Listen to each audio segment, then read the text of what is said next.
Hi guys, welcome back. It's Nicole coming to you from Osaka, and today I finally wanted to talk about my experience with language school. So I lived in Tokyo for a little bit over 2 years, and the entire time I was there I just kept saying, oh, I wish I could go to language school. I really want to study Japanese more seriously, but it's so expensive to be a full-time student, and I was also working full-time in Tokyo on a working visa, which I still have.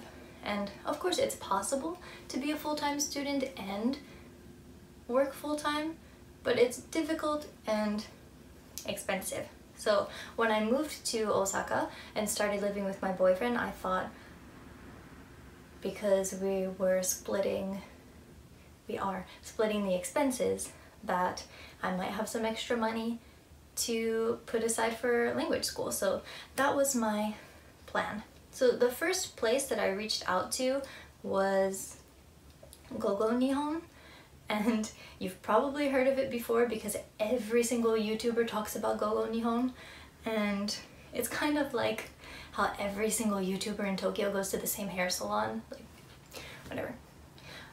I didn't like their service personally because I think it is a great service if you are applying to language school from abroad, or you're already in Japan but you want to change to a student visa. So if a student visa is what you're looking for, then Gogo Nihon is probably a great resource to use because they help you with all that kind of paperwork and stuff. But for me, I didn't want to change my visa because at most I would have been going to language school for 6 months, and it didn't seem worth it to change my 3-year working visa to a 6-month student visa. So I didn't want to do that. And I had exchanged a few emails with them, and I really felt like they were not listening to me at all. For one, I said, I already live in Japan, I don't need a visa, and I want to do a part-time program. And with all their responses, they were like, okay, so when you arrive in Japan, like blah blah blah, or if you want to do a short-term course, when it's finished, then you have to go back to your home country. Like, hello, did you not read what I just told you? But so for me personally, and if you're also in my situation where you want to do a short-term and possibly part-time program, then don't bother asking Gogo Nihon. So I looked on a Reddit thread, and sorry, I need my notes.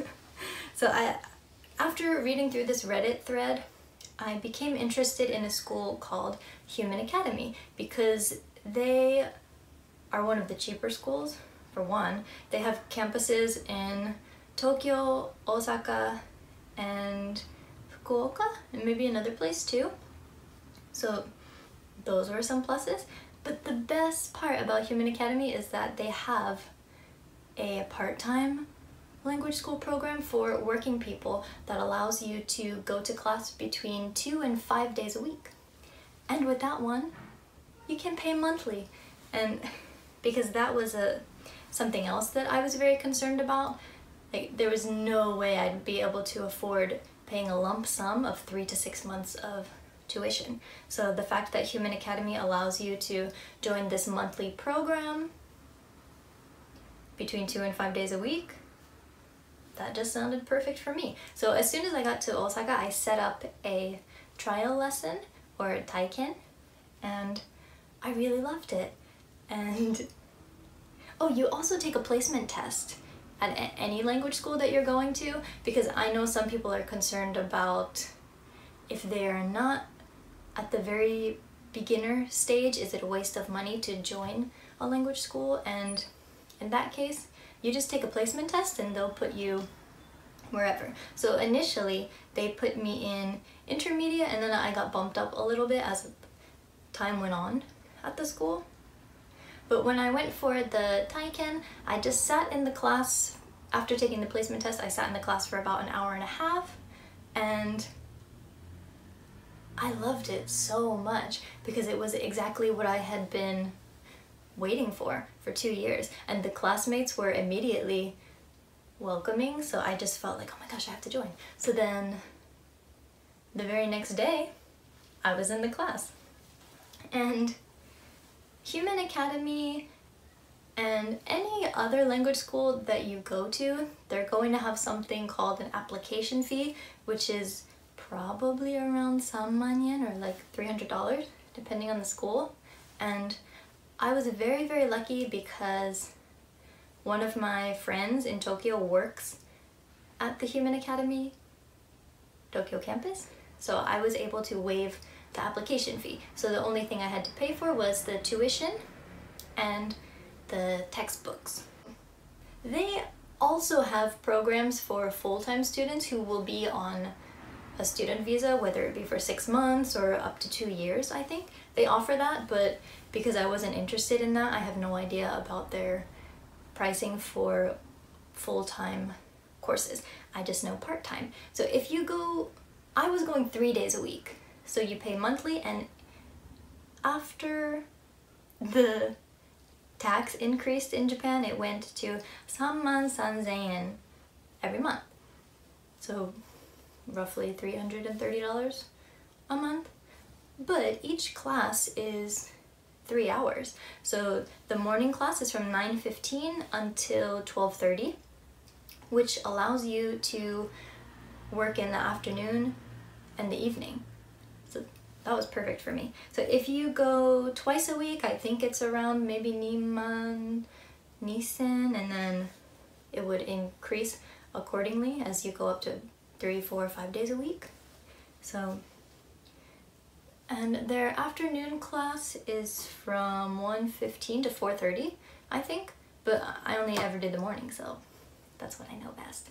But yeah, that's a really great way for working people to also go to language school. And of course I didn't have to change my visa. I was still able to work enough to support the visa that I have is specialist in humanities, so yeah.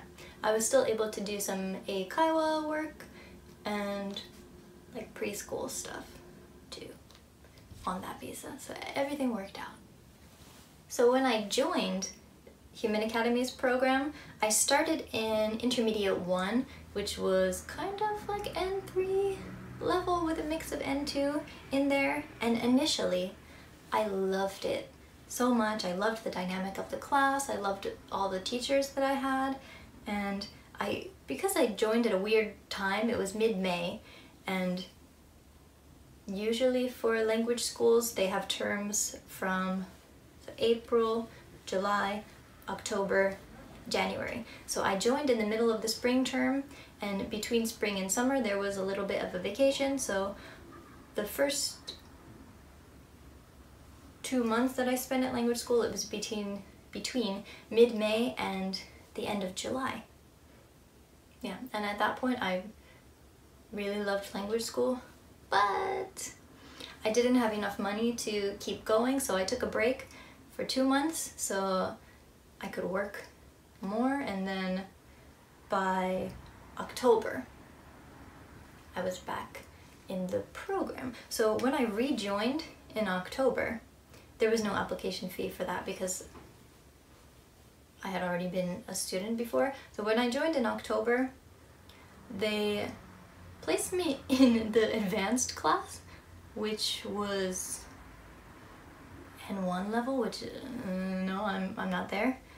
But I tried it for a month because those were the teachers that I had in intermediate, and I really loved those teachers. But the advanced class, I could do it if I studied a lot at home in preparation for the class, but it didn't seem worth the money to be studying for N1 when I really want to pass the N2 level of the JLPT. It seemed like, yeah, kind of a waste of money to be studying for something that I'm not ready for yet.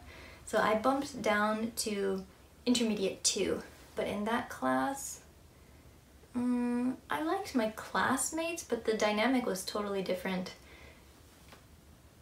than when I had first joined the school, so that was disappointing. And to be totally honest, I really didn't like the teachers that much that I had in Intermediate 2.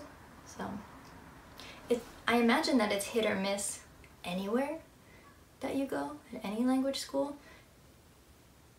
your teacher can play a big part in your motivation. So I wasn't really planning on going past December anyway, because at the end of the day I need to work more. So I was planning on finishing at the end of December, but for the last few days of class I really just did not want to go at all. It was such a struggle to leave my house to go to class because the teachers were like, they're nice people of course, but the one lady, she would talk about one grammar point for an hour.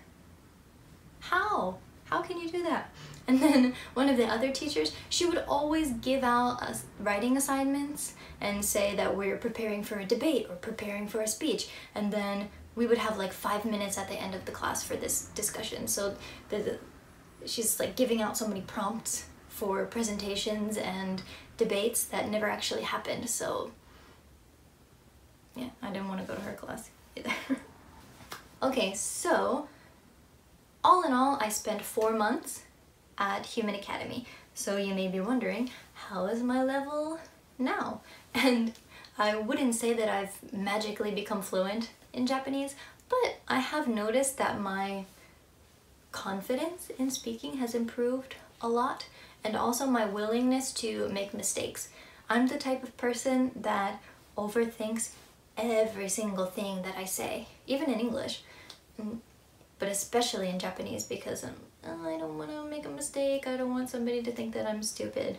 But honestly, nobody cares if you make mistakes, and a lot of the times your mistakes are funny or cute, so it's fine. So I'm more confident and I'm enjoying my mistakes more. I'm not so afraid to make them. And I think the classroom environment provides a space where you have, of course it's a space where it's okay to make mistakes, but also there's some friendly competition, which I enjoy personally. Yeah, I was definitely that overachiever in high school. So that brings me to the last part of this video, which is, so how am I continuing to study now?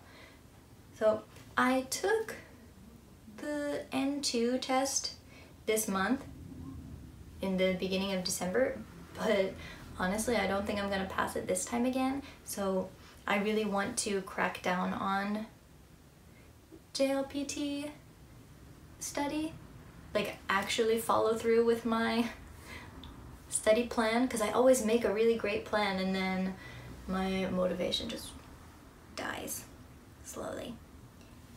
But I have a new plan. So I'm reviewing grammar stuff on Nihongo Shark, and I'm also taking lessons on Skype.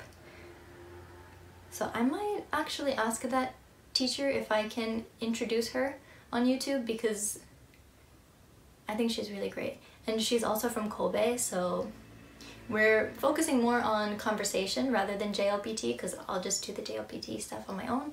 But because she's from Kansai, then maybe we can use some Kansai Ben in our lessons too, so I'm excited for that. And from my own teaching experience with adults at an Eikaiwa, I've found that the people who take one-on-one private lessons are much more advanced than the people in group classes, even though they're using the same textbooks. So I wanted to try out doing some one-on-one lessons too, but at the end of the day, it does not matter how long you're in language school or how great of a teacher you have. The biggest factor in somebody's improvement in a language is going to be their own personal motivation. If you have no desire to improve your Japanese or whatever language you're studying, then you're not going to.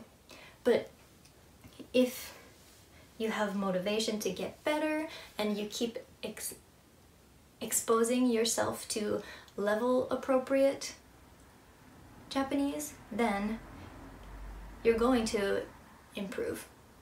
So I hope this video was helpful, and if you have any questions about studying or Human Academy or anything, anything at all, then yeah, please leave a comment or contact me on Instagram or Twitter. So thank you so much for watching, and I'll catch you guys in the next one.